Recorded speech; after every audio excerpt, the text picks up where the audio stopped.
Friends and lovers, welcome back to Final Fantasy IX, the end of the game. We're going to finish it in this particular episode. Before we do, though, we have a little bit of preparation to do. So you may remember in the last episode, I went in here, and I found a dude behind these rocks, and I talked to him, and then he kicked my entire ass 7 ways from Sunday, because I was absolutely not prepared to take him on. For one thing, I am quite low level for this point in the game. Like, usually when I get here in, like, a casual, my own kind of playthrough where I spend time grinding and stuff, I'll be level 60-something. I'm not that right now, so this is going to be an interesting experiment, but I have set up correctly.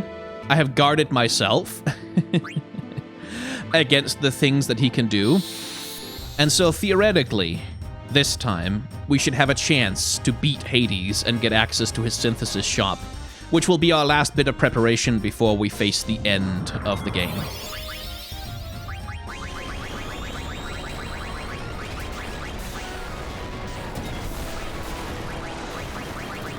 And I'm not gonna bother stealing anything from him, because he has some nice stuff, but there's nothing that I really need that badly.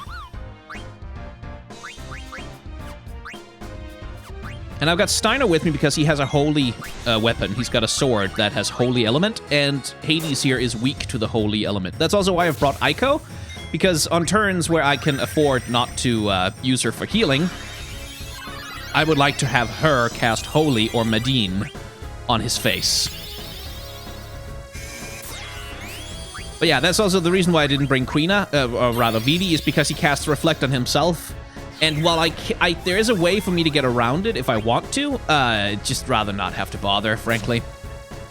And Aiko, like, he can't reflect Medine if Aiko decides to cast that spell, so now it's just a matter of just pounding him with as much damage as I can humanly pour onto his face. And hope that I can kill him. So I have defended all of my characters 100% against shadow damage. And that's the damage that's done by his Doomsday attack. I've also defended them against, like, most of the status changes that this guy can inflict, but not all of them. You can't defend yourself against all of them, unfortunately.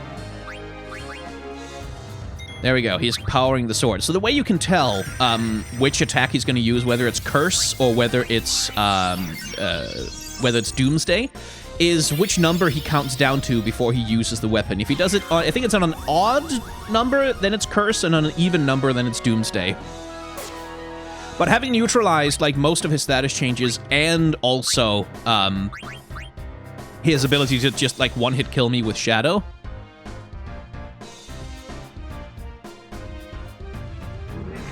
there we go. He becomes a lot easier to deal with, as you can see. But yeah, that's the difference between taking on a boss without proper preparation and taking him on with preparation. I commend you for overcoming me. I shall reward you for your impressive feat. Bring 2 pumice pieces here, and I will synthesize them for you. The end product is something only I can create.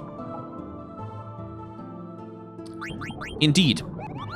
He can synthesize for us the pumice, which I can't really give him the 2 pumice pieces yet because Aiko has one of them and she still hasn't learned Boost, but I'll run around and I'll learn Boost off camera for you. I'll just quickly speed us through that in just a second, and then we'll synthesize the pumice and I'll show you what that does. But here we have the thing which you can do with the hammer. You can synthesize the hammer with some perfectly ordinary ore to get the tin armor. Tin armor that looks like a toy, which is the most powerful armor in the game that only Steiner can equip. You can also, longsword used by Holy Knights, synthesize the Save the Queen, which you may remember is Beatrix's sword. And we're gonna do that.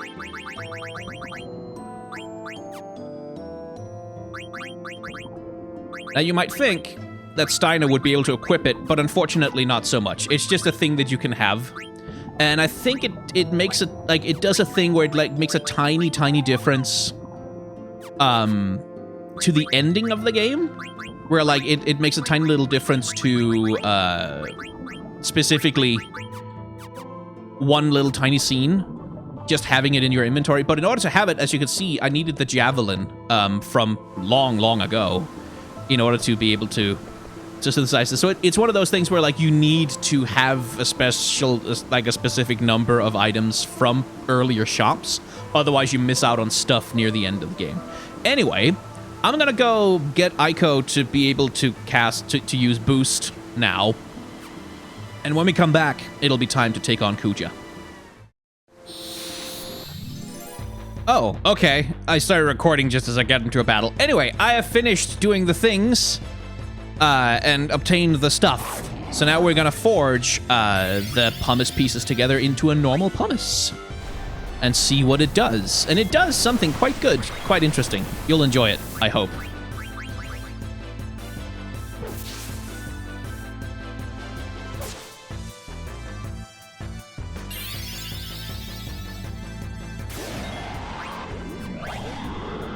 There we go. Water it is.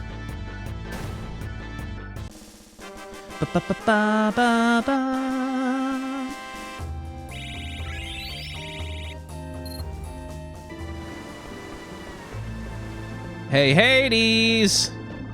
I got the things. I did indeed. Let us make the pumice. And while we're at it,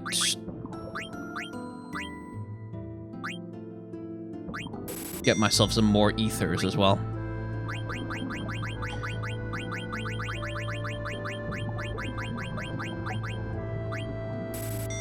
And I'll synthesize a bunch of garnets, because that'll power up Bahamut for garnet. But let me show you what the pumice is and what it can do. It's the last summon for Dagger. It's the last one.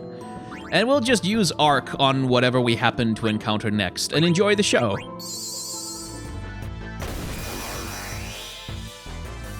I just hope it doesn't wipe me when it casts Meteor.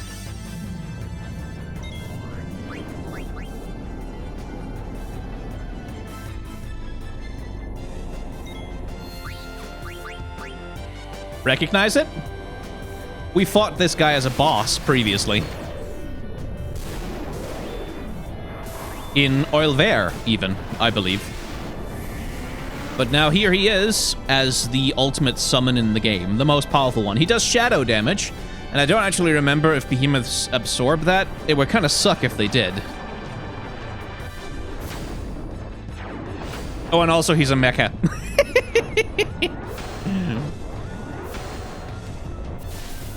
Because if you're gonna go ham, you might as well, you know. Go proper ham.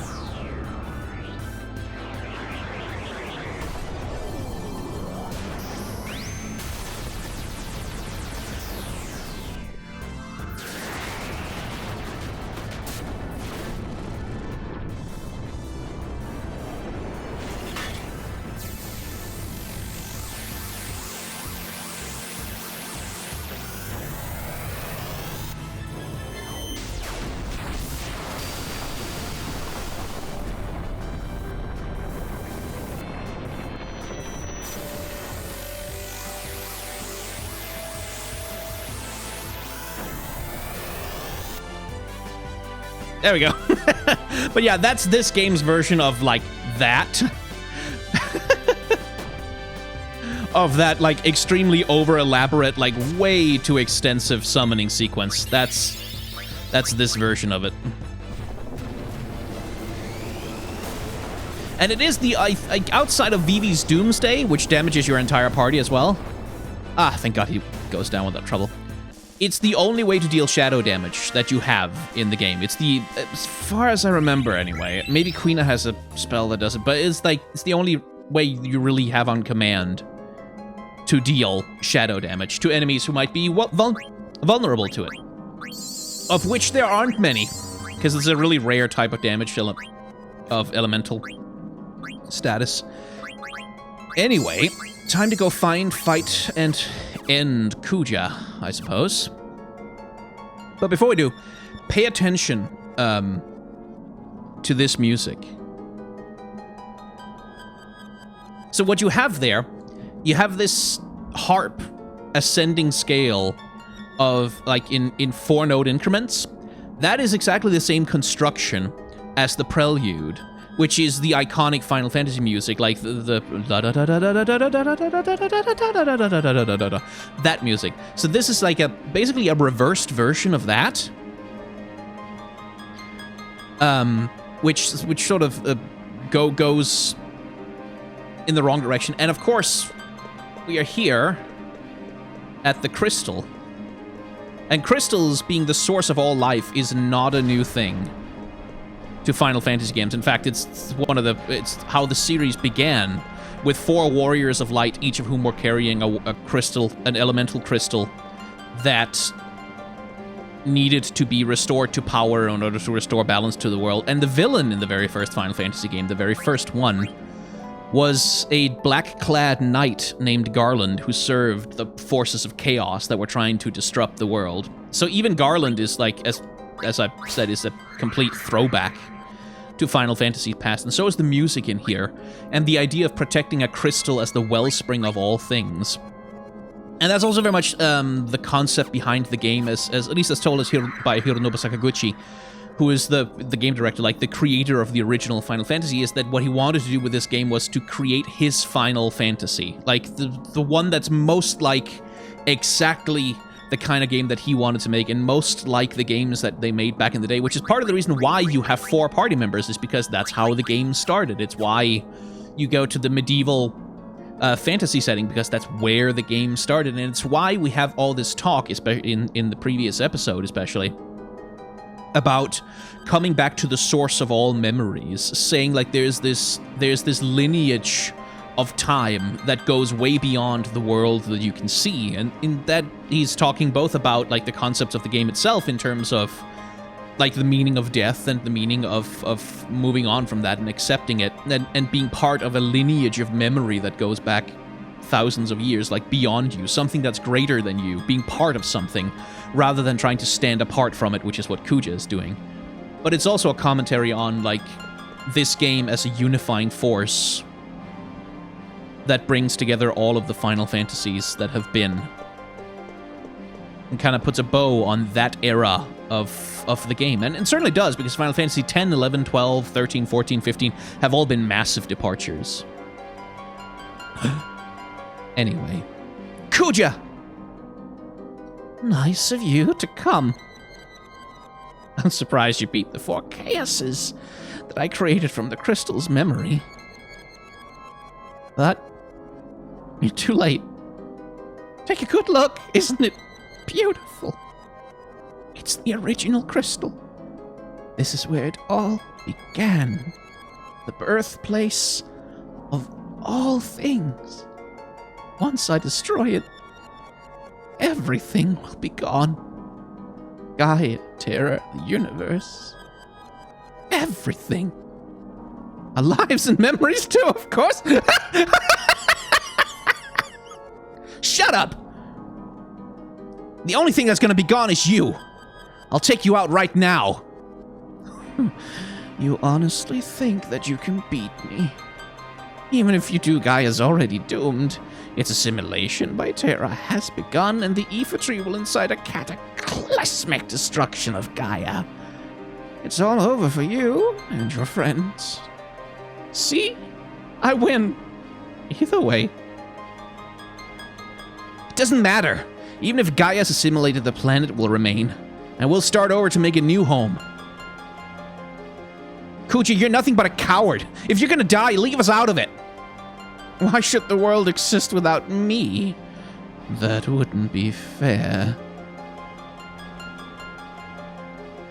If I die, we all die. Sidan, you will be my first sacrifice.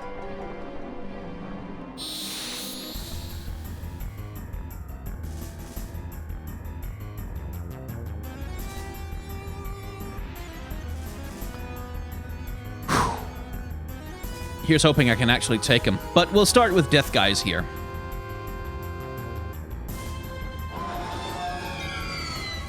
Now, Deathguise, I remember. Oh, right, it starts with... Oh, God, it starts with Meteor. Ah!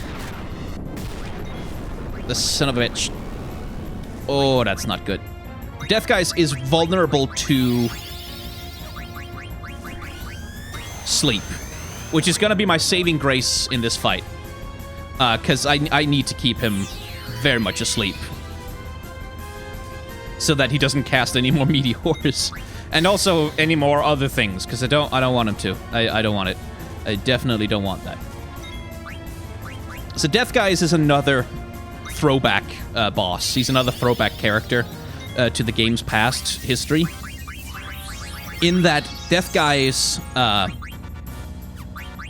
was a recurring enemy in the Final Fantasy series for a while. Typically he would be a optional enemy that you could fight at various points.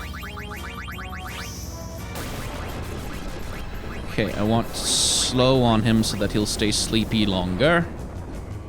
Typically he was an optional enemy that you could fight if you so desired.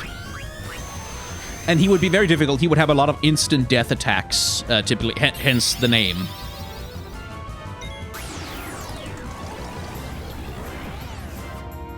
Okay, good. Sleep, and I believe Steiner's magic sword doesn't wake people up. I believe. Here's hoping. Let's find out.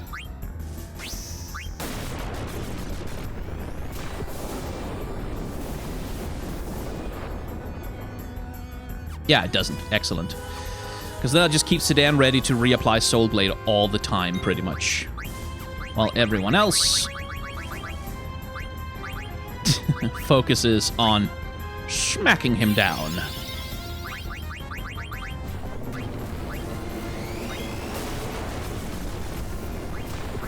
Is he awake?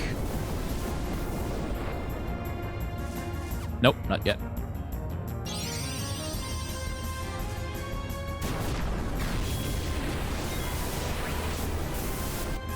Alright, Steiner's gonna run out of... Let's just do Basaga then. And there he is again. Go back to sleep!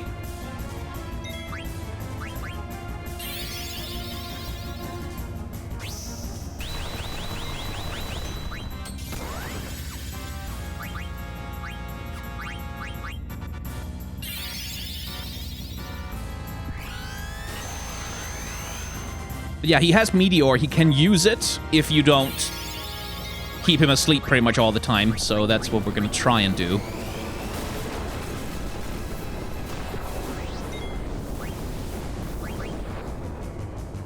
Stay asleep. Don't wake up.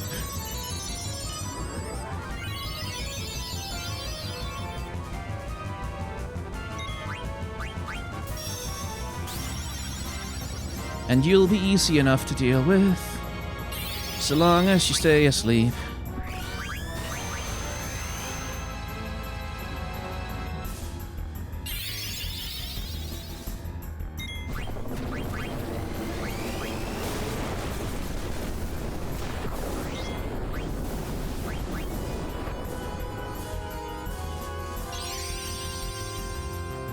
But yeah, sleep trivializes him, fortunately. It makes the fight a whole hell of a lot easier.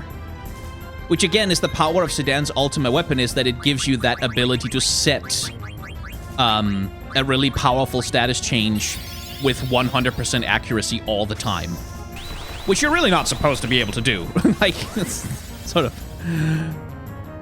If we were being fair. How did they beat Deathguise? Do you really think that you can beat me?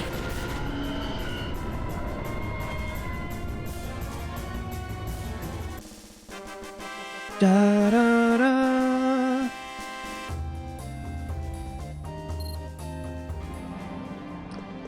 Right then. Let's hit the save point. We don't have to go and fight Kuja right now, fortunately. We can just... Hey, save point, I need to tent, thank you.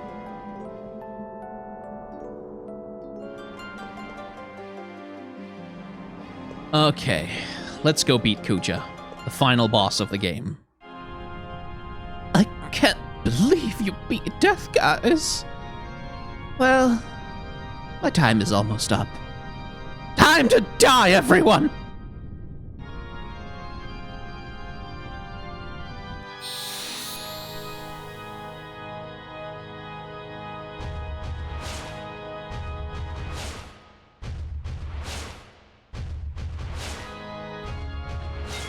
Okay, there's no point stealing from him, like, at all.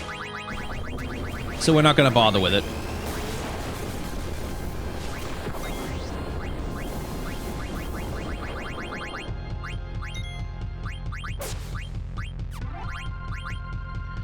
And Dagger is gonna be either doing Bahamut or Arc. I can also do Arc. He doesn't have any elemental weaknesses or resistances. Or just punching him in the face a lot.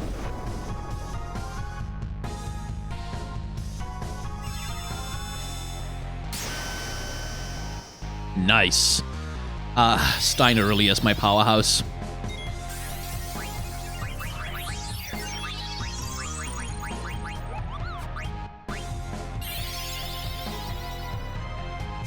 So, he has Reflect, and he casts it on himself. But Vivi, fortunately, has an ability called Reflect Null that I've equipped on him, which allows him to completely ignore Reflect. And just punch him in the face with damage anyway, which is lovely.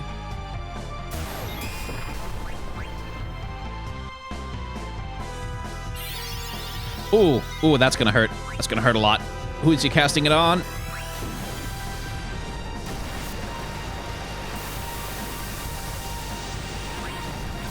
Everyone, yeah. And then he follows it with Holy. Ugh, goddammit. Flare Star is a counter he can do sometimes. I should be reasonably well protected from that damage, though. Yeah. This is why Garnet should always be ready to heal. I shouldn't have had her cast Bahamut. Because now he might do Flare Star again. In response to any of the attacks I'm using on him.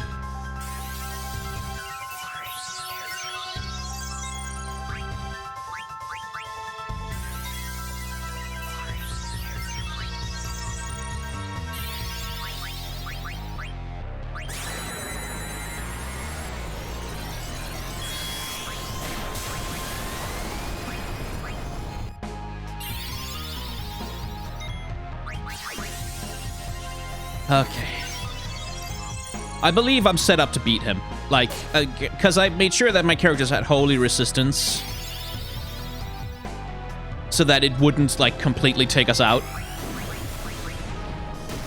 And outside of Flare Star, which is an attack that deals, like, something like, it's like 50 times your character's level in damage.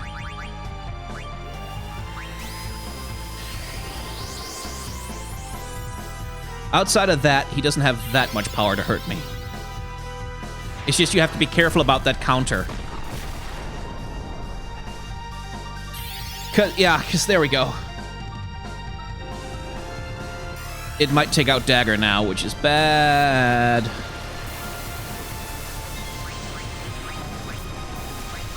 Also Sedan. Fortunately, I had Auto Life equipped on him. Oh, son of a bitch. Yeah, he might have killed me. I think he killed me. I think he got me. Because he can also do it not as a counter. Yeah, there we go. Oof. And that, kids, is why I was way too greedy with Garnet. I should not have had her play damage dealer ever. Anyway, the continue function on this game is fortunately quite lovely. The lower his health gets, the more he counters with Flare Star, which is why it happens so many times in a row all of a sudden.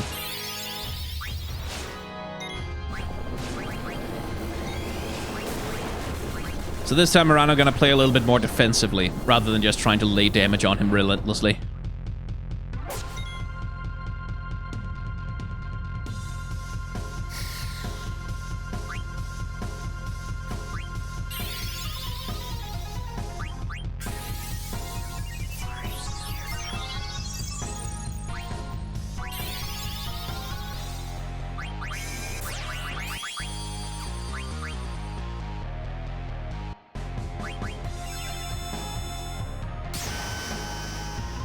Because it was very much the Flare Star that ended me before.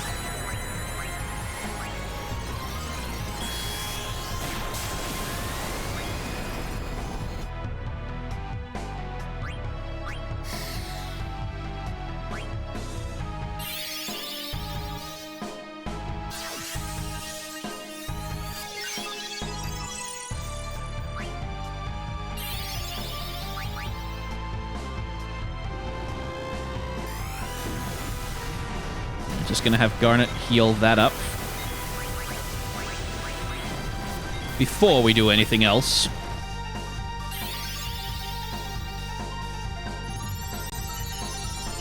Flare Star is also non-elemental, so you can't really defend yourself against it, except with, well, having high health and lots of magic resistance.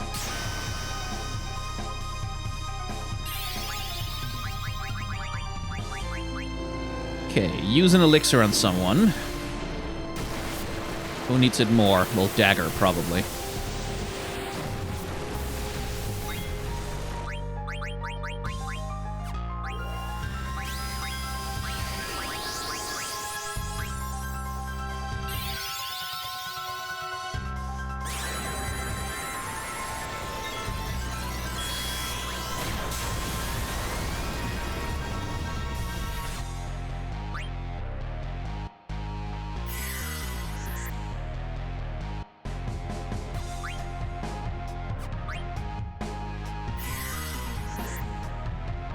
So what I'm doing right now is I'm pausing the timer.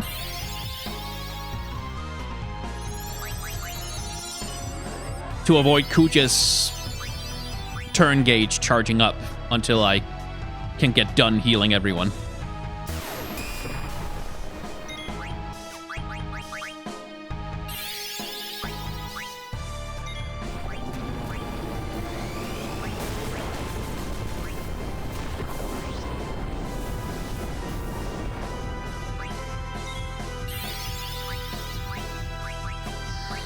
Here comes Sedan's ultimate limit break. Dealing a crap ton of damage, which he counters with Flare Star, because of course he does, so let's hold off on doing anything else for a bit.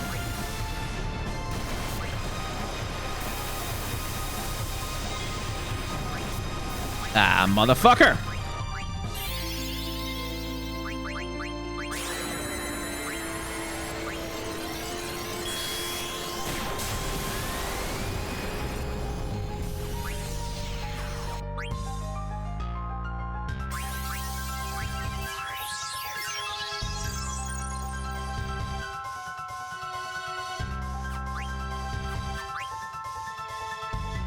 There's the Phoenix down. Elixir on Dagger, please. Good. Okay, she survives that. And so does everyone else except Vivi. So let's have Steiner. Oh, he only cast it on Sedan. Oh, thank God.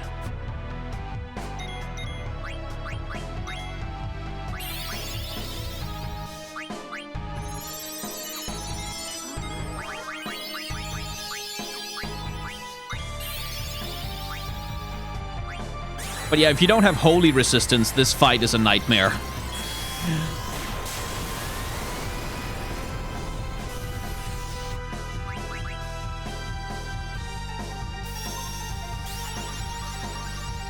Okay, we can survive a Flare Star now. Hit him with another Grand Lethal Sedan. Hopefully this one will kill him. Yes!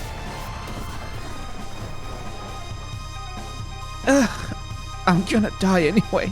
I won't have to be afraid anymore. But I'm not gonna die alone. You're all coming with me!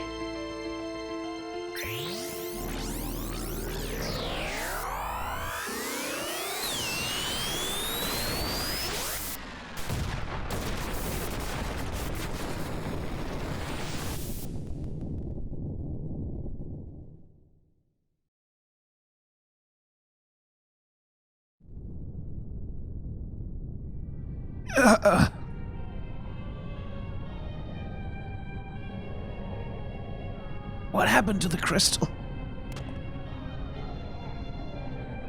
Where is this? You stand. Oh, that's not Garland. You stand before the final dimension, and I am the darkness of eternity. Who are you? All life bears death from birth. Life fears death, but lives only to die. It starts with anxiety. Anxiety becomes fear. Fear leads to anger. Anger leads to hate. Hate leads to suffering. You may recognize that quote. The only cure for this fear is total destruction. Kuja was a victim of his own fear. He concluded that he could only save himself by destroying the origin of all things, the crystal. What the heck are you talking about? Why are you telling me all this? Now the theory is undeniable.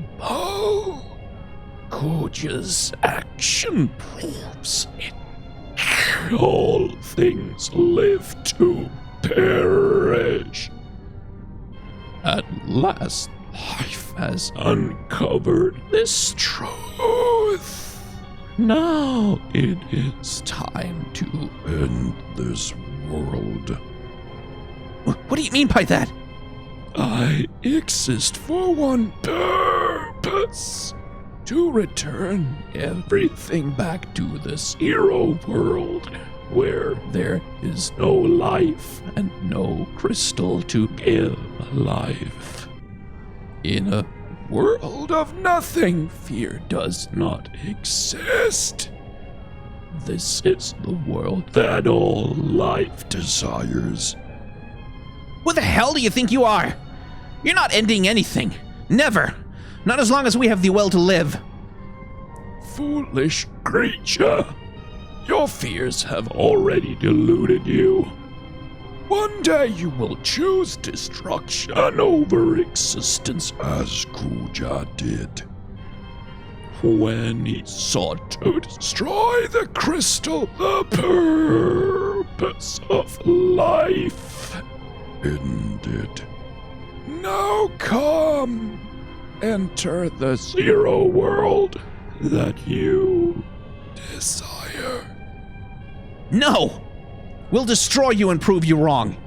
And through our memories, future generations will see that we can overcome any fear. We can't give up now. We have to fight together.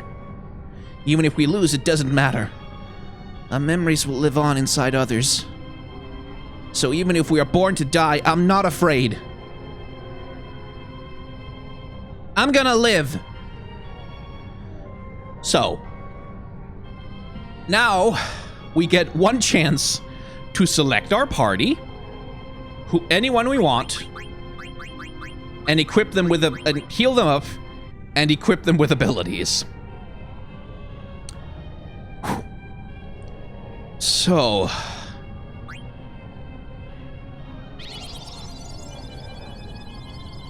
Come back after you kill bad guy. I prepare big meal for everyone.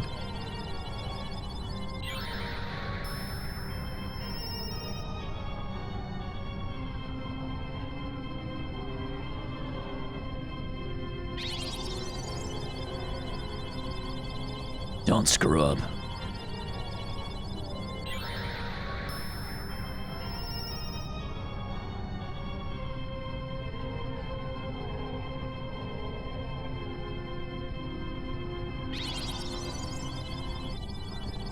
I leave everything in your hands.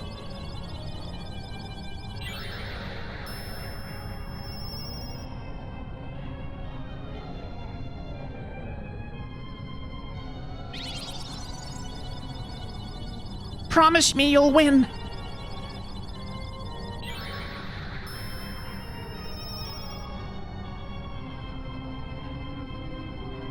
Okay. Time to set up abilities. And resistances. So I need to have... Yes. Fire, Ice, Thunder, Holy. Good. Just all of the status resistances we can get our hands on. Just do Clear-Headed, Locomotion, Jelly, Bright Eyes. I need one ability point.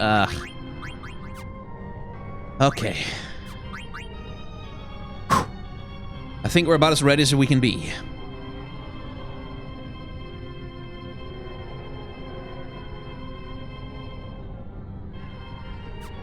And he still might kill us outright.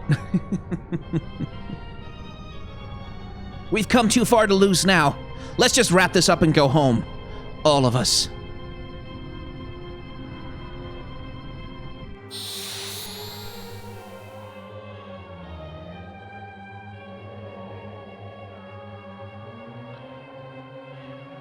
Say hello to Necron.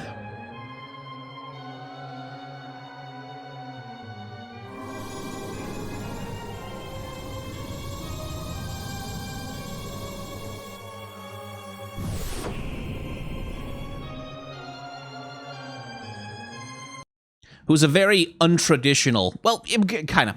He's both a very traditional and a very untraditional final boss. A lot of JRPGs end with you trying to kill God, right? Well, this is not God as such. And again, here we have to talk a little bit about theme. Necron itself introduces itself to us as what it really is. And its name is also a clue, death. It is oblivion. It is death. It's the thing that Kuja pursued. It's exactly what he wanted. Like, this is the embodiment of the end that Kuja chose for the world, rather than face the fear of dying, which is the thing that drives him, fundamentally drives him. The fear of being finite, the fear of ending, the fear of dying, and the inability to, like, overcome that fear through connection with others, which is what Zidane talks about. Connection with other people through memory, through shared lineages, through, like, friendships. That stuff, which is Zidane's driving motivation, is the thing that lets you overcome the fear of death. And when you can't, well, that's when you end up like Kuja. So, you know. So, this bastard has an attack called Grand Cross, which inflicts every single status change in the game. All of them. Like, every last one. Just every single goddamn one. And it's intensely troublesome to deal with.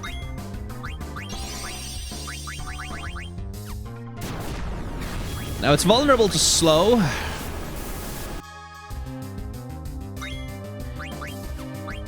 But the odds that Vivi is going to be able to set that on him is, they're low.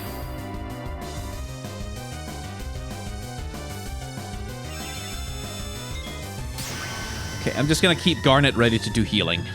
That's literally all I need her to do. Just heal. I'm gonna have Vivi do a little bit of focusing, because with higher magic power, I believe he's got a greater chance for his sleep to connect.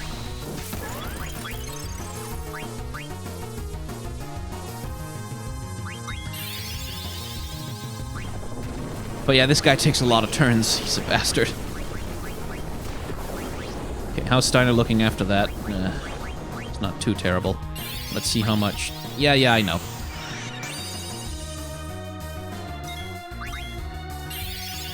There's the Grand Cross. Okay.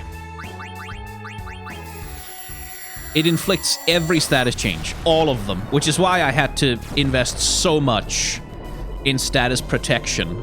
So many points in it, because the more of those status changes you can avoid, the better off you are. And I really kind of should have brought Quina rather than Steiner, because Quina has Angel Snack, which allows me to... Yeah.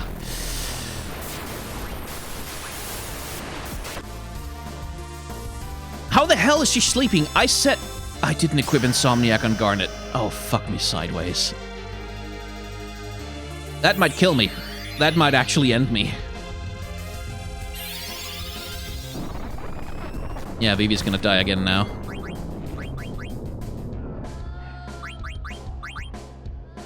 Okay, get a remedy on on Garnet, please. That's priority 1 right now. Just get her awake. Necron is a very difficult final boss, as I'm sure you can tell.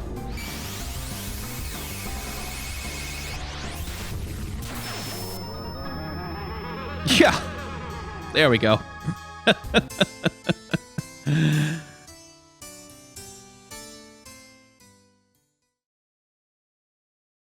I might genuinely be unable to beat him. Okay, different party. Dagger stays. Because that thing casts shell all the time. Maybe Vivi isn't the one I need. And I'll need a damage dealer, like, besides just trying to stay on top of everything he does to me. Alright, then. Slightly different setup.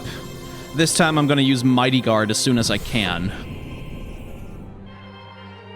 Specifically because the attack that wiped me last time is a physical attack.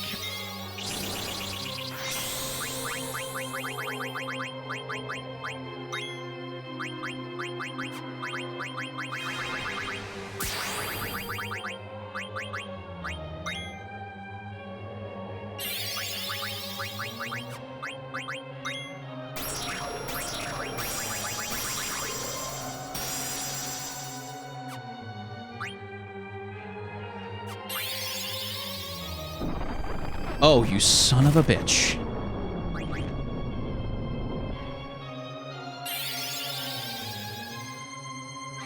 Yeah, no, that's not gonna help, Garnet. That's not gonna do much.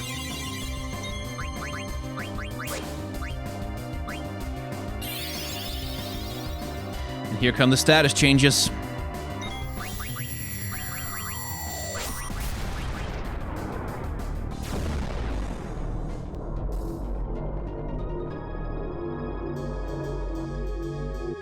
I might have to take Aiko over Dagger.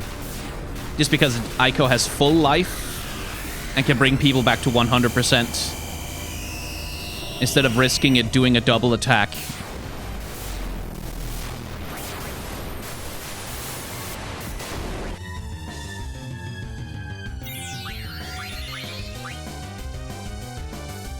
If it casts Fira now, Steiner and Queen are both dead. Okay.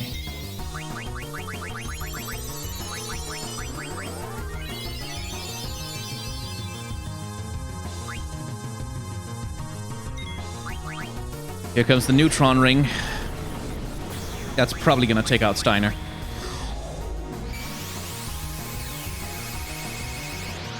But hopefully the rest will survive.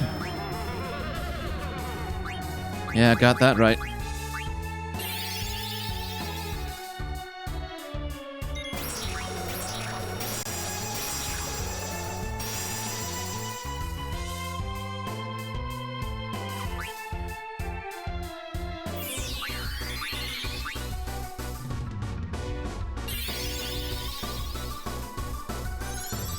But yeah, so long as Neutron Ring can take out people like that.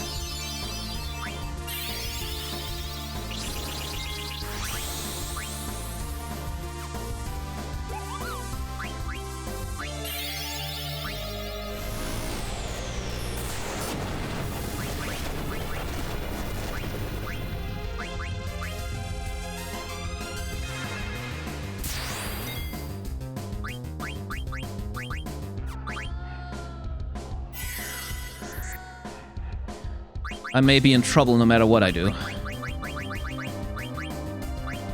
At least put Protect on him, would you?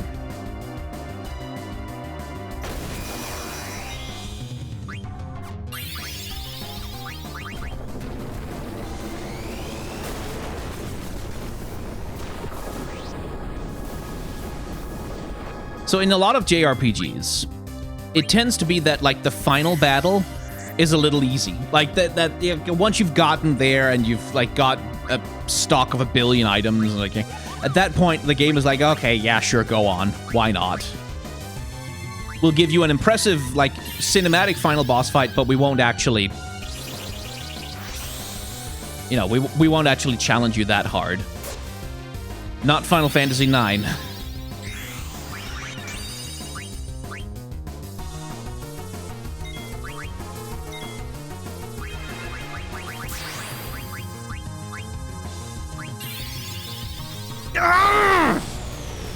Fuck you!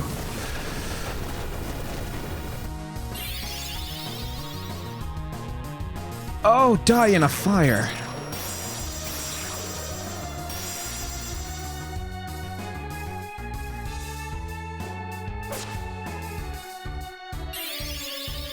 And again, she wastes a Curaga on a corpse.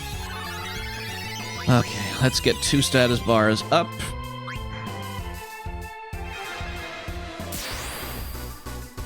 Miss. Excellent.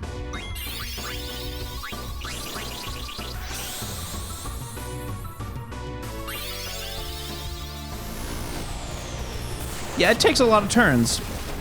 And slow doesn't help, by the way. It doesn't prevent it from doing multiple turns.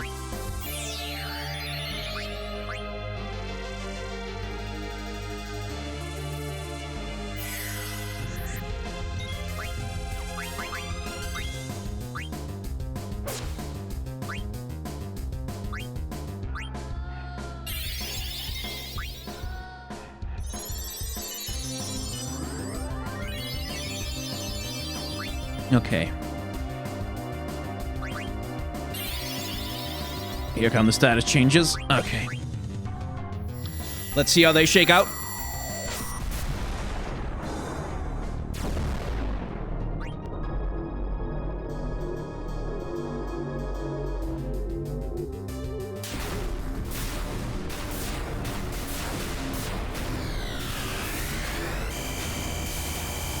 Please don't reduce anyone to 1 HP. Please don't. Please don't. Please don't kill anyone. Oh, you son of a... And it's got Berserk on Steiner now. Oh, goody.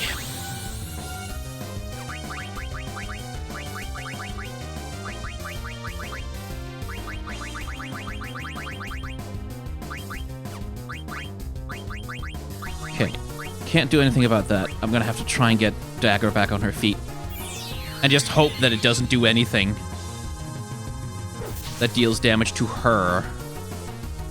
No, there's the Neutron Ring. Okay.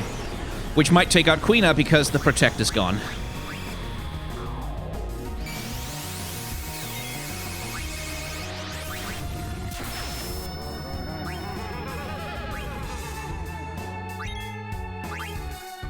Hey, Trance. The lovely thing about Trance is that it cleanses you of status changes. So you two are just gonna use elixirs on yourselves now.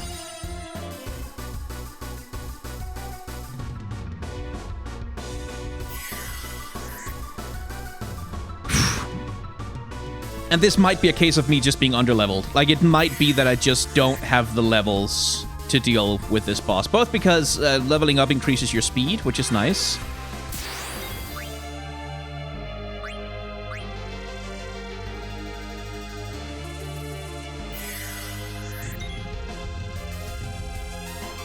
But also, leveling up... I would very much like you to stop doing that.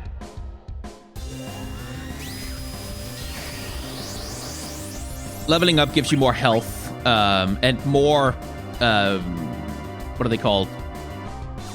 Ability gems to use to set abilities on your characters, which means I could get auto life, auto haste, stuff like that if I leveled up a bunch. Also more health, which would be good. Would you stop that?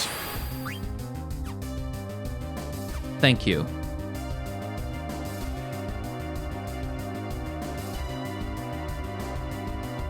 So what I need right now is to be able to put a Phoenix down on Dagger and then immediately put an elixir on her as well.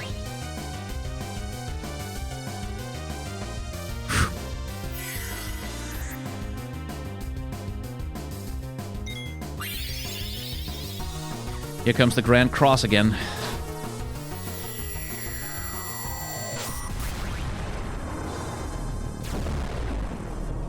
And again, the Grand Cross just causes random death.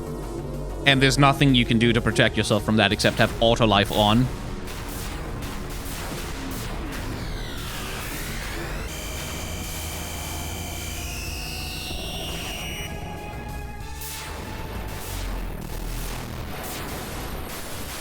Okay, that one wasn't too bad.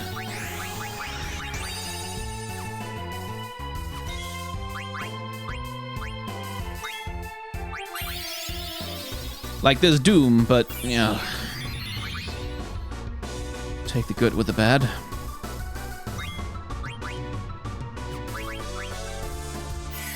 Let's try and do some damage now.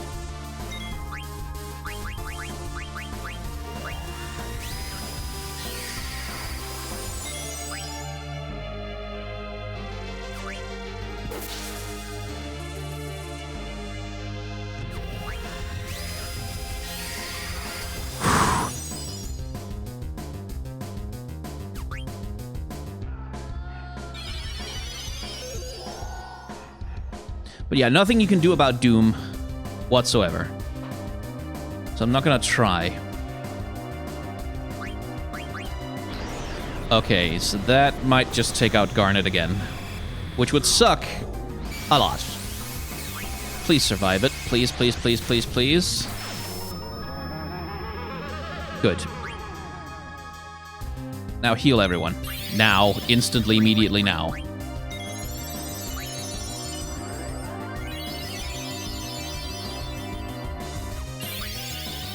Okay, there comes Holy. That shouldn't do too much damage. Which means that now I can get... finally have some room to get the Mighty Guard down.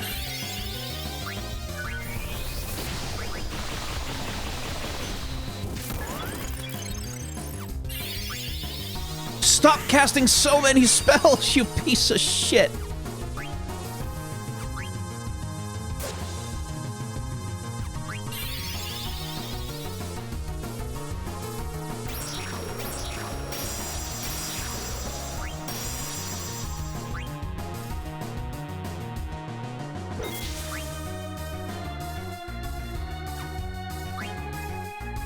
Okay, there comes a blue shockwave.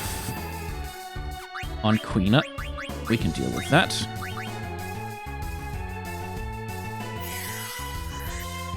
One thing it hasn't cast yet is Meteor, which is also a spell in its arsenal.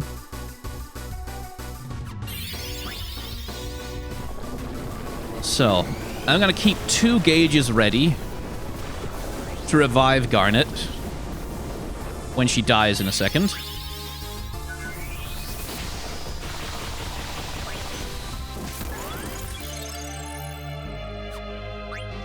There we go.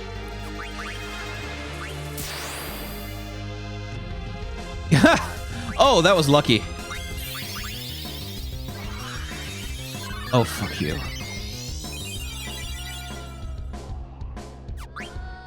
But it tried to use Blue Impulse on Garnet just before she died.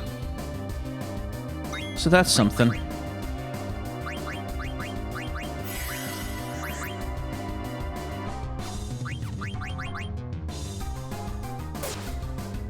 How do you miss, Sedan? How do you miss? How do you do that to me?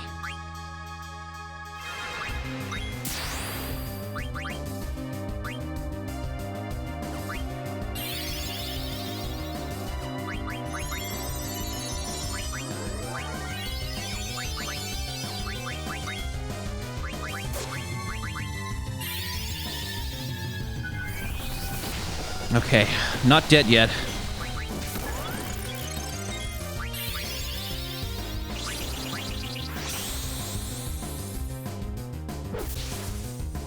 Oh, really? Protect is really screwing Steiner out of his damage output. Oh, I should not have done that. I shouldn't have used a turn. Because, of course, now he casts Grand Cross! It inflicts every possible status change. All of them. So it can just randomly wipe your party instantly, like, and there's nothing you can do except have Autolife on.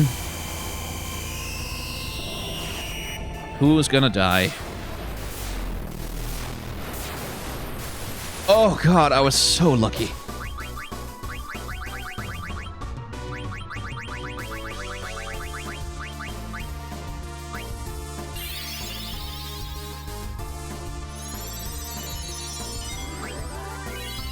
Okay. There's Meteor. Oh, thank God I got to heal first. So, Meteor inflicts a relatively random amount of damage. Because I've got Shell on everyone, they should be fine. Yeah, they are.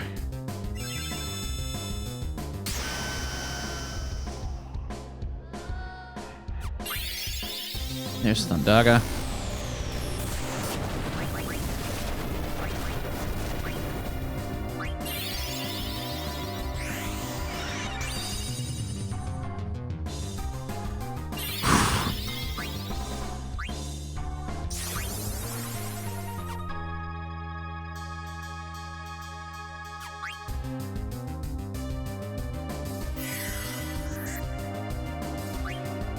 So, the status change that's on Sedan and Steiner right now is Trouble, which I can't cure with Angel's Snack anyway. I need to use anointments directly on people to get rid of that. But Trouble might be the thing that kills me right now. No. Okay, good. Hey, Sedan got a trance. That's good. Steiner, get that Trouble off of you. I'm taking the damage. I need it. I need that damage so bad.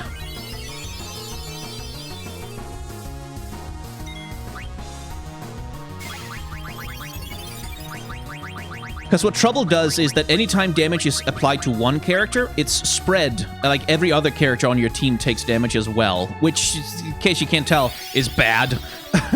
Especially when you're dealing with multi-target damage, because you don't want any more extra damage on top of that. Did I get him? I defy your fate!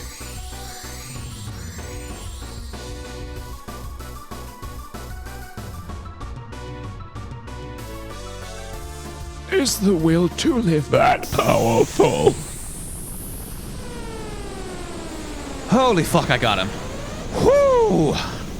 Now there's a challenging final boss fight.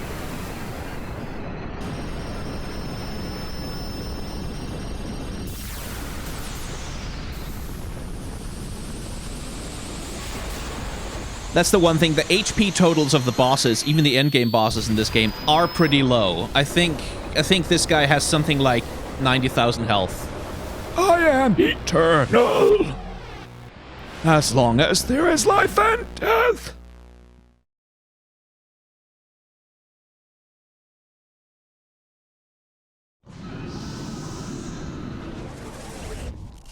Whew.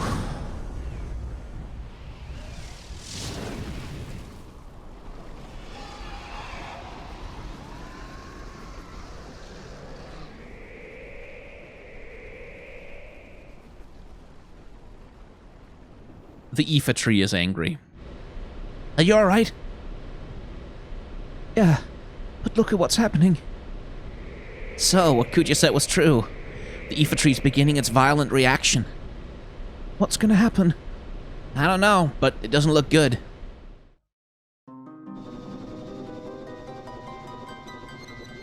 I doubt anyone could have survived that explosion. No! Captain!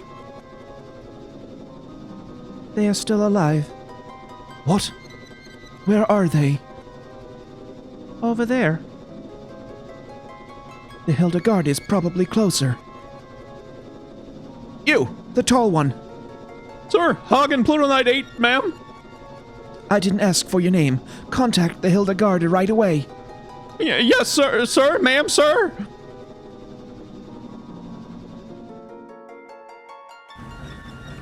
Please be alive. Sire, we're receiving a transmission from the Red Rose. Punch it up on the main line.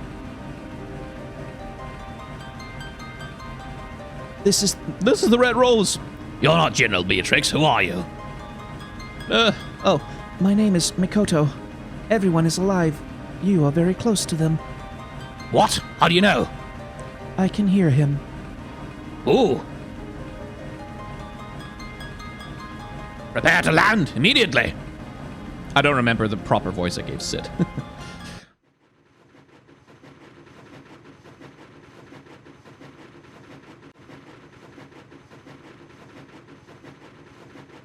That's the Hildegard 3. Looks like Sid came to rescue us. Sid! Thank heavens you're all safe. Come quickly. We don't have much time.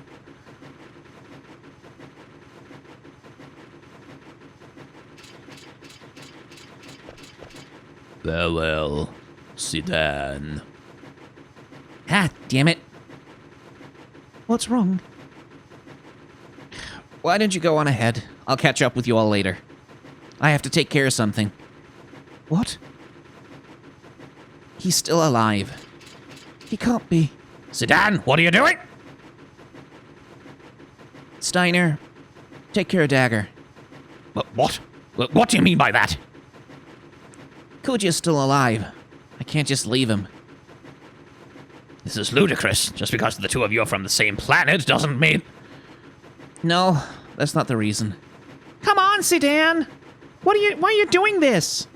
Because I might have done the same thing if I were in his shoes. I probably would have fought against you guys and wreaked havoc in Gaia like he did. I know it sounds crazy, but I know deep down inside I have to do this. You're not crazy, Sedan. But you go help Kuja is not a good idea. It's too dangerous. I can't just leave him. There's no way I could live with myself. I'm going. You're making a big mistake. Maybe. But we all have to make big decisions in life sometimes. For me, now that's that time. I have to face up to it, just like Vivi did when he confronted his fears to find out about himself. That was a big decision for Vivi. I don't know about that. I don't think it was really a big deal. That's what you think, but I might not be doing this if it weren't for you. You've definitely taught me to take life more seriously. Well, you're obviously not going to change your mind, so I'm coming with you. The principle of knighthood requires that one assist his comrades in times of need. I shall accompany you as well. Whoa, wait a minute. Like I said, it's my moment, so don't butt in. You guys will have your own someday. Besides, you guys have more important things to worry about, like Bermesia and Alexandria. For once in your life, why can't you be honest? Sorry, but I can't. I can't just walk away. It goes against my nature. Huh? You're a real simpleton. Forget it, guys. There's no stopping this fool. What are you still doing out here? Get aboard right now! Come on, let's just leave him and get out of here. That guy will never change. All right, you heard the man. Get out of here before it's too late. Sedan, I love you. You better come back. Sedan, I need eat more different food. I still hungry. You need come back. Take me more places. Show me more food. I still can't believe you're doing this. You've changed, Sedan. Till we meet again. Sedan, you taught me another big lesson in life. Thanks.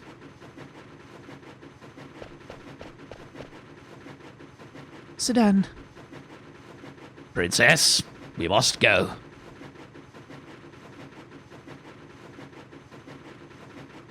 Dagger. I mean, Your Highness. The abduction is over. I can't take you any further. I'm sorry for being so selfish. No, you're not being selfish. You've done so much for us. If it weren't for you, I probably would have led a meaningless life. With you, I was able to see so much of the world and meet so many people. We faced many hardships too, but I think I finally know what's important. I'm so fortunate to have met you. I'll never forget our trip together. Thank you, Sedan. This is when you say I love you. Either of you!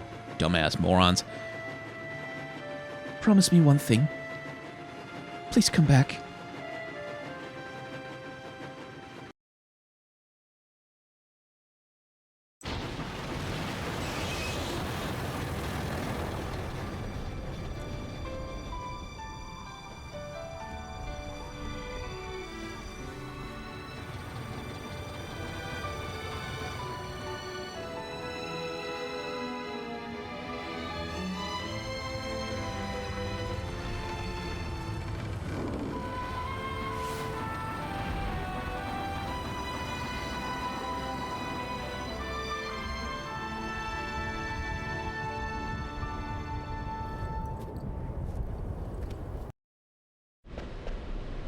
Kuja, can you hear me? I'm coming to get you. Still have time. Forget about me and go. Just shut up and stay where you are. I don't understand you. Okay, here goes nothing.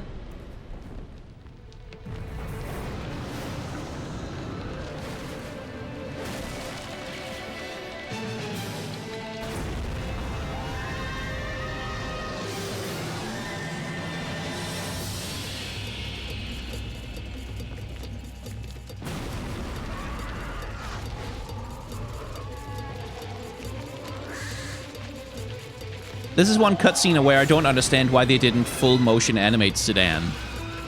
But instead they actually went with the character model running through the cutscene.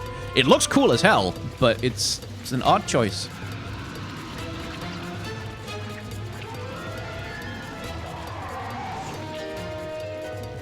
I guess the animators felt like they had more freedom this way.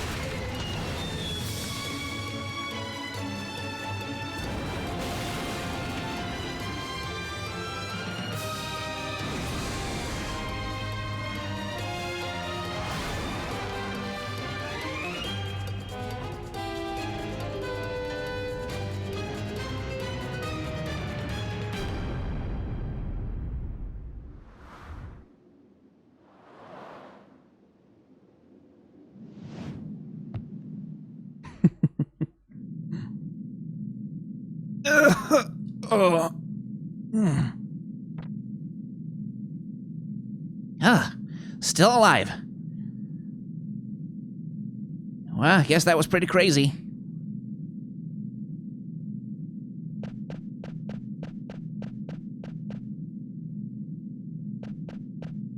Hey, are you alright? Sedan.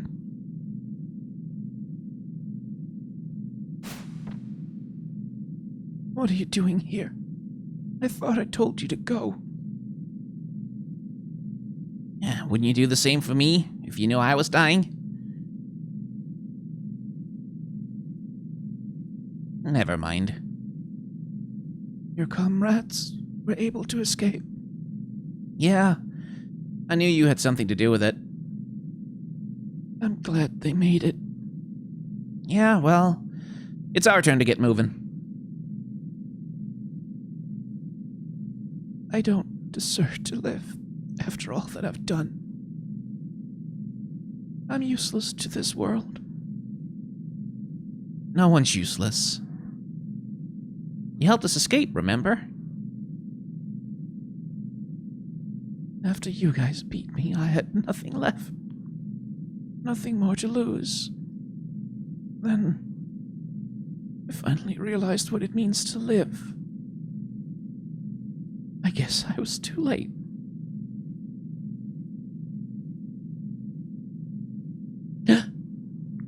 Hey, don't you go dying on me, alright?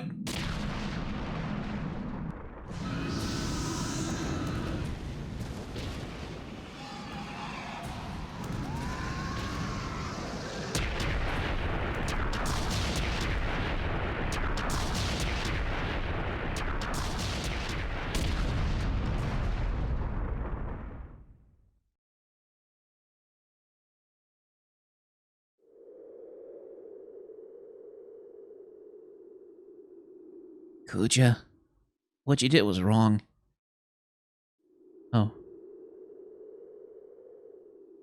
But you gave us all one thing. Hope. It's Mikoto talking, not Sedan. We were all created for the wrong reason, but you alone defied our fate. We do not want to forget this. We want your memory to live on forever. To remind us that we were not created for the wrong reason. That our life has meaning.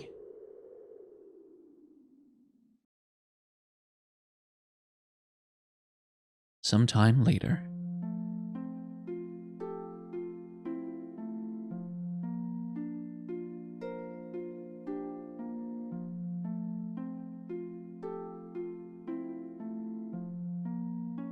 So, this is Alexandria.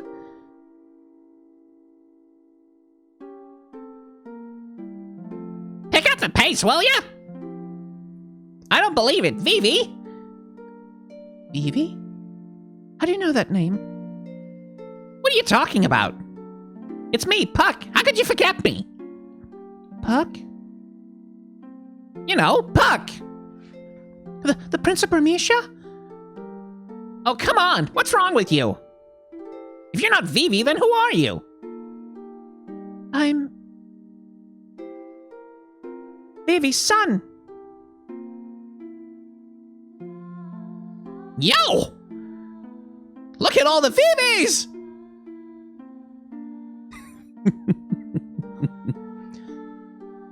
I've always talked about you, Sedan, how you were a very special person to us, because you taught us all how important life is. I'm gonna have to be fast to keep up with these. Freya, we're leaving soon, are you not? Yes, I can hardly wait to see everyone. Alexandria, I went there many years ago.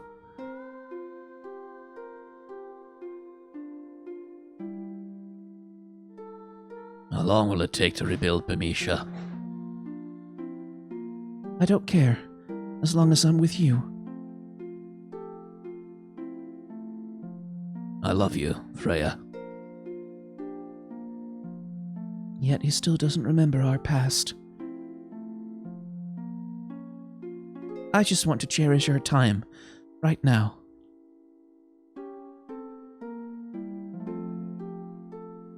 You taught me that life doesn't last forever. That's why we have to help each other out and live life to the fullest. It's time to say goodbye to this room. Save the Queen, you have served me well. My duty is finished here.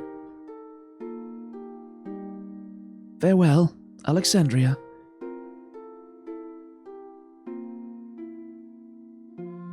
Even if you say goodbye, you'll always be in our hearts, so I know we're not alone anymore.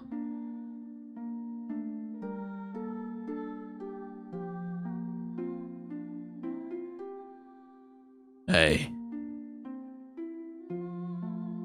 Why are you going to Alexandria? You're not going.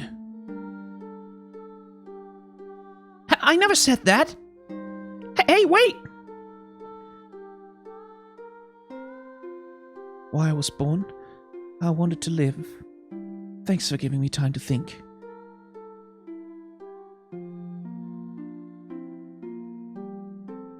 Good food, not only delicious.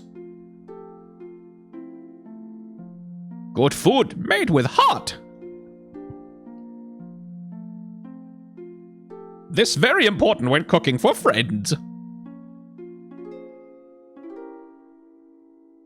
To keep doing what you set your heart on, it's a very hard thing to do.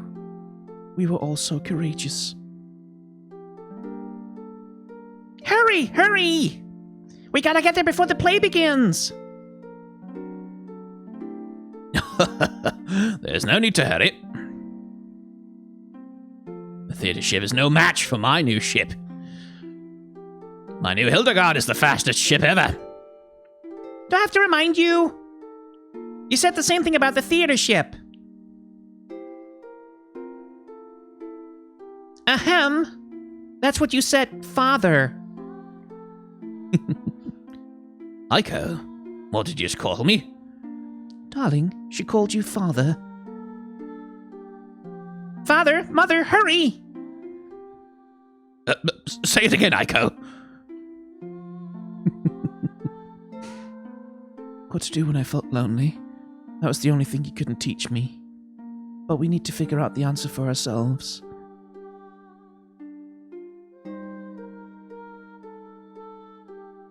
Beatrix? Where are you going? Please don't ask. My mind is already said.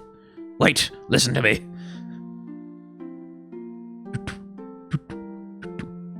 I never wish to lose you again. Steiner. Let us protect the Queen, together.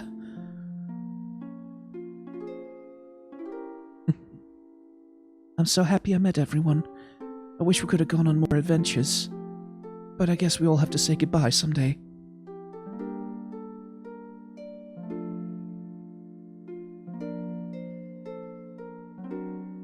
Alright, you scumbags. We're almost here. Been a long time since we saw Alexandria. Let's give them a show they won't forget. Yeehaw! Recollect, people! I have to remember so many voices. Ah! Everyone, thank you. Farewell. My memories will be part of the sky.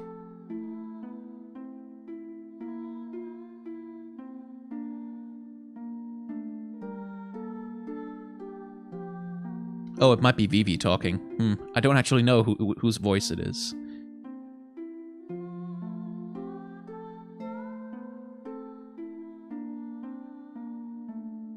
The theater ship will arrive any minute. It's been so long. I can't wait to see everyone. But it'll never be the same. I'll have to let go of the past. I have to move on, just like you taught me.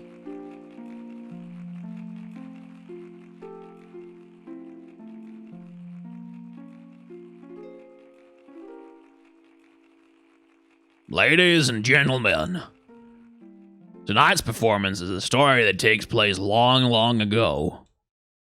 Our heroine, Prince Cornelia, is torn from her lover, Marcus. You chance to flee the castle only to be captured by your father, King Leo. Tonight's story begins when Marcus and Cornelia decide to run away together. And now, Your Royal Majesty Queen Garnet, Lord Steiner, Lady Beatrix, noble ladies and lords, and our rooftop viewers, Tantalus proudly presents I Want to Be Your Canary. And so we end where we begin. The cyclical, book ending is so good. Marcus?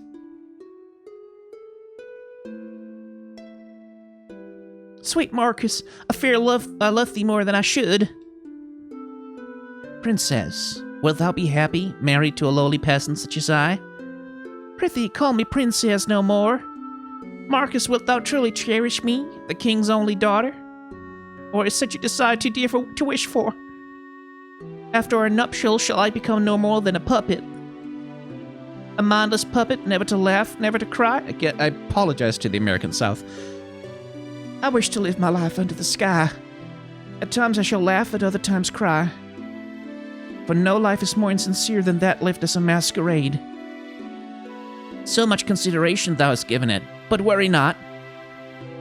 Cast away thy trappings of loyalty, and I shall twaddle thee in a gown of pure love.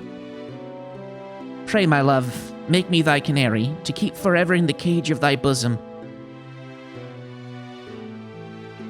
Let us embark on the first ship tomorrow, before dawn can tell of our elopement. All my fortunes at thy foot I lay, and I shall follow thee throughout the world. No cloud, no squall shall hinder us.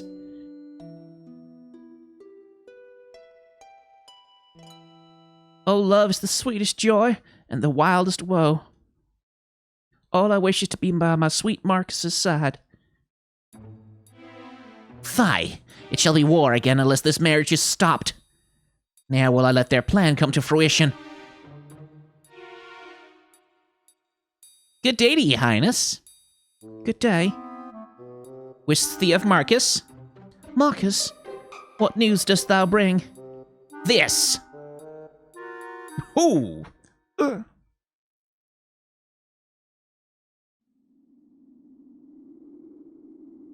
Where is she? Where's mine only daughter gone? Blank, good man, hast thou seen Cornelia? Worry not, Majesty. I shall make sure Cornelia marries Prince Schneider. Be thou at ease.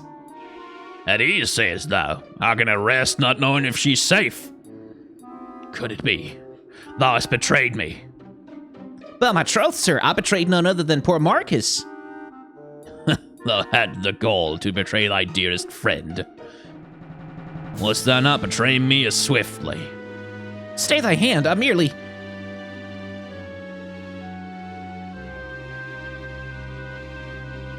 sought a lasting peace between the two kingdoms. God, the southern accent is seeping in everywhere. The traitor is dead! Oh, cruel fate! You two, quickly find Cornelia and bring her before me. Yes, your majesty! Wretched daughter, how dare she disobey her father's wishes?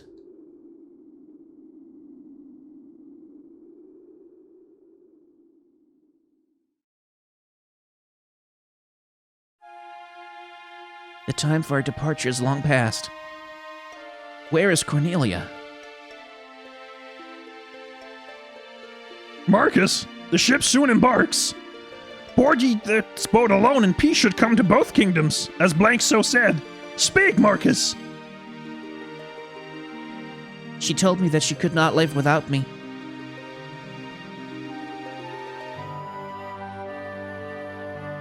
So the sun is our enemy too.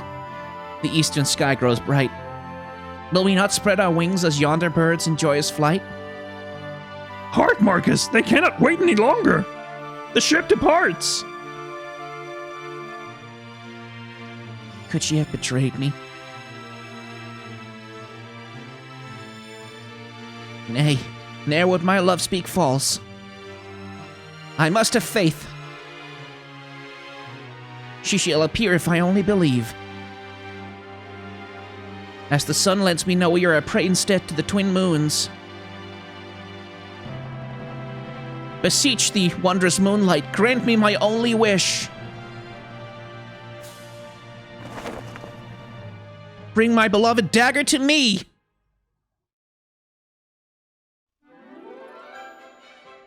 In case you didn't see it coming.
Alone for a while, I've been searching through the dark for traces of the love you left inside my lonely heart. To weave by picking up the pieces that remain, melodies of life, love's lost refrain. Our paths they did cross, though I cannot say just why. We met, we laughed, we held on fast, and then we said goodbye. And who'll hear the echoes of the peals never told? Let them ring out loud till they unfold. As ever, thank you very much for sticking with me through Final Fantasy IX. I thought about letting the song just play out on its own, but this thing is going to get copyrighted enough already. Copyright claims are a bother and a half, and the only way to prevent it is to talk over it. And also, I actually needed a second to catch myself, because I did shed a happy tear or two when Garnet jumped into Sedan's arms. It's a good love story. It really is. It really is.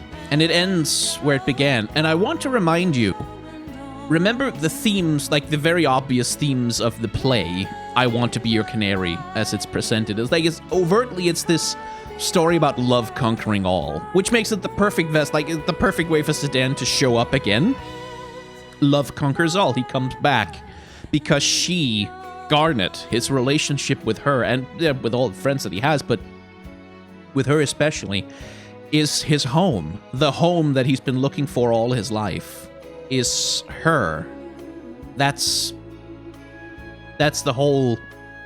That's why this the main theme of the game, the one that plays on the menu screen, is A Place to Call Home. And Melodies of Life, the song that's playing right now, is a song all about, like, the persistence of memories and the importance of like, having memory not just of yourself, but of others to keep you going through the world. It's a little bit esoteric in its poetry, but that's basically what it's about.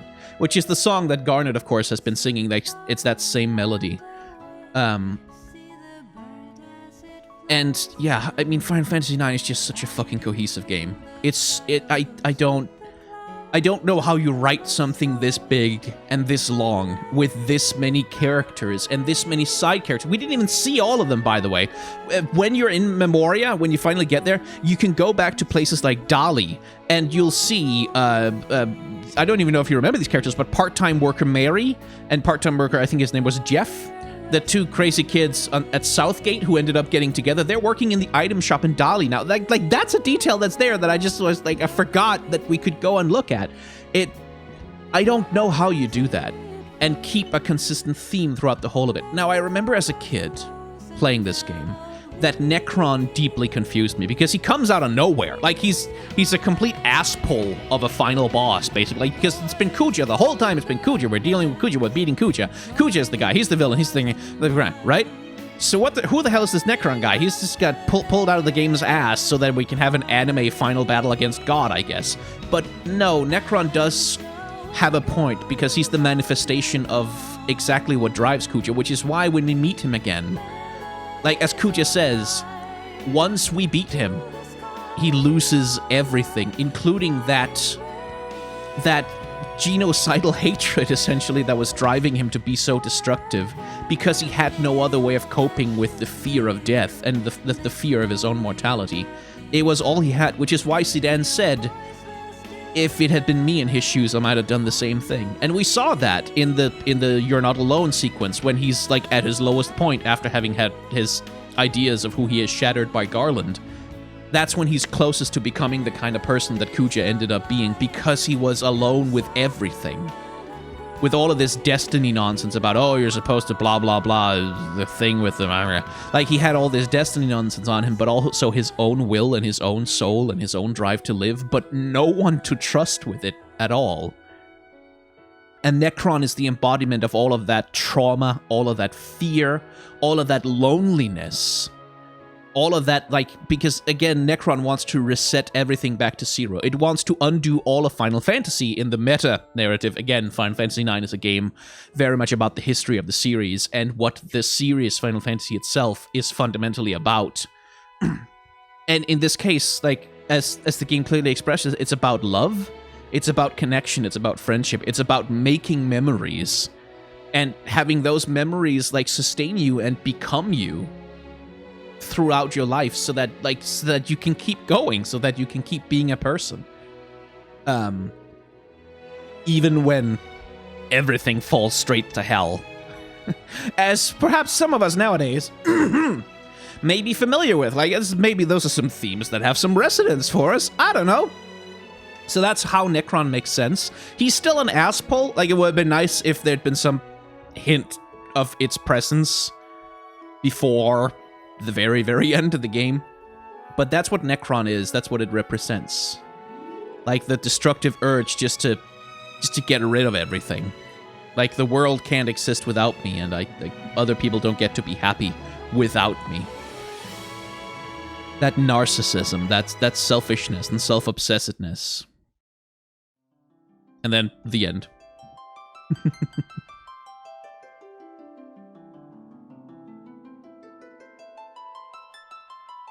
I think I may have clicked something that made it go to the end too fast. But anyway, there's the prelude. I believe this is the only place in the game where it appears in its normal form.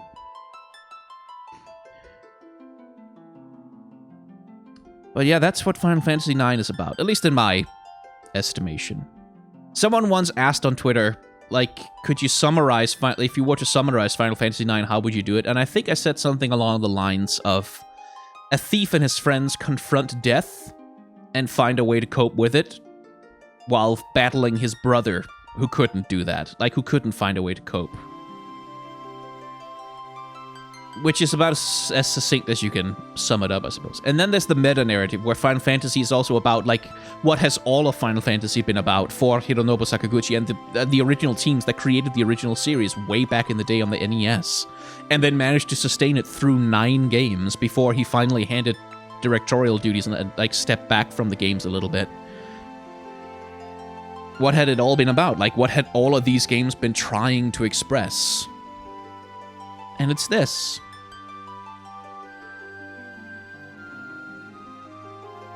Just that, you know, that love matters, that connection matters, memories, that life matters, that you matter, like that there is meaning to things, even in an amoral universe where planets literally try to consume each other, where your world is under threat, where you're born into the world to be a weapon, or like where you have destinies thrust upon you that seem to make you worthless.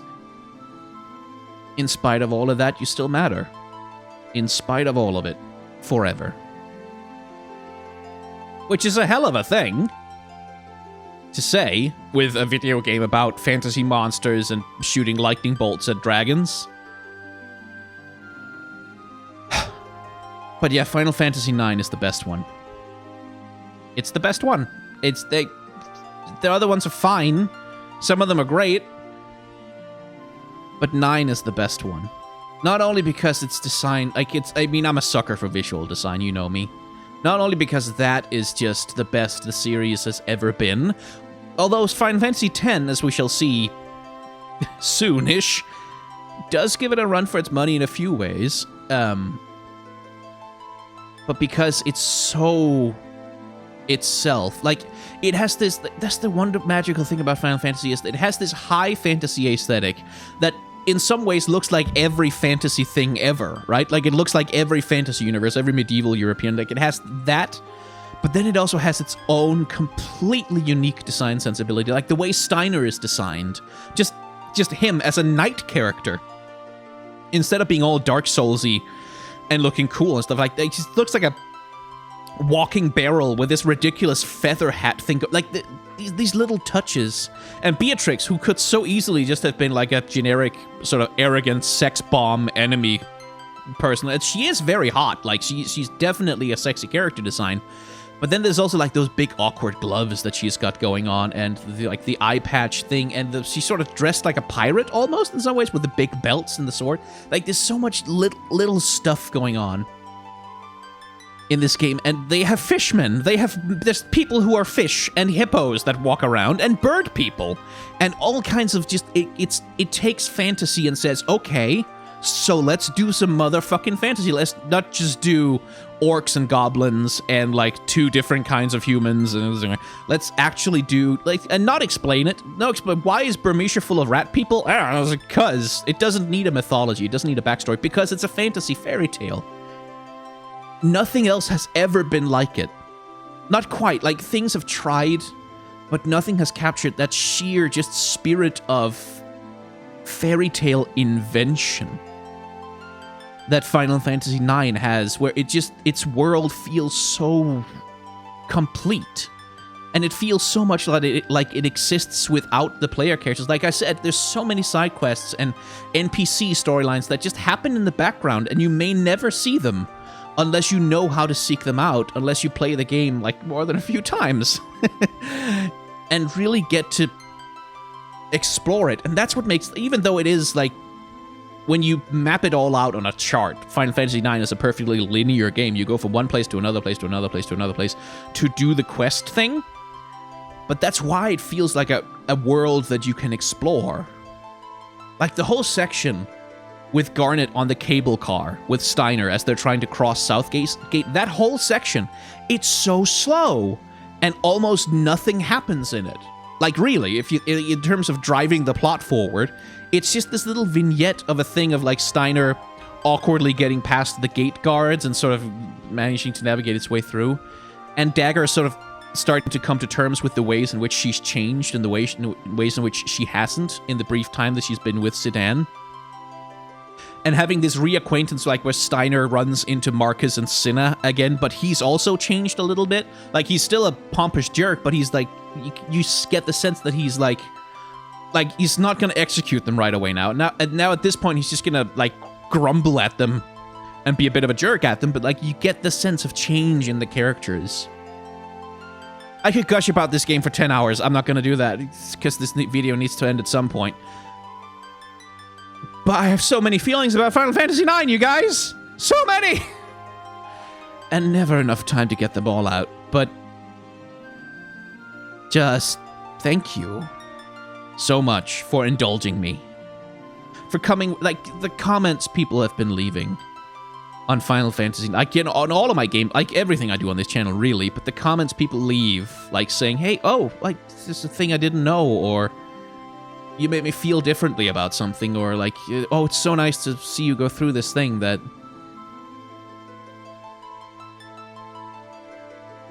It's a little... It's kind of hard to describe what that means.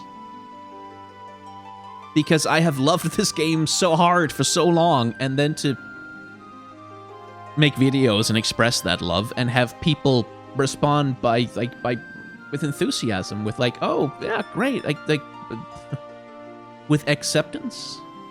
I don't know. I mean, I grew up a very lonely nerd, so, you know, maybe this means more to me than it does to most other people, but...